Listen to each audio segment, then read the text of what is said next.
Hi mga puchichis! Share ko lang sa inyo ang happiness ng inyong lola. Nakatanggap na naman ng lola nyo ng Mother's Day gift from my anakshi, ang aking panganay. Ayan, na-surprise ako. Kunyari, na-surprise eh. Pero nag-aasya man lola nyo. Sobrang saya. Sobrang saya ako kasi. Grabe, ang ganda nung natanggap ko. Siyempre, special yan. Kahit sabihin ng anak ko na yan lang na kanya nakayanan. Pero para sa akin, special yan. Thank you so much, Anakshi. I love you. Ayan, tantuwa si mama mo. Sobrang excited. Ayan, pahid na natin.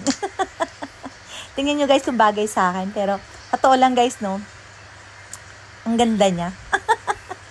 Ang sarap niyang gamitin.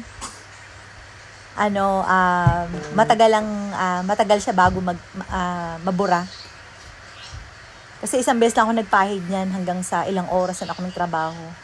Meron pa rin lipstick ang aking bibig. Ang aking bunganga. Ang lakas makaganda. Ang lakas makaganda talaga ng magandang lipstick. Piling ko gumanda ako ng 10. 10 talaga. Thank you so much, anak. Happy si mama. Thank you. I love you. Look at your mama. Oh, yan. Maganda na ba lola nyo? Love it. Yay! Thanks for watching. Hey, konbanwa. Good evening.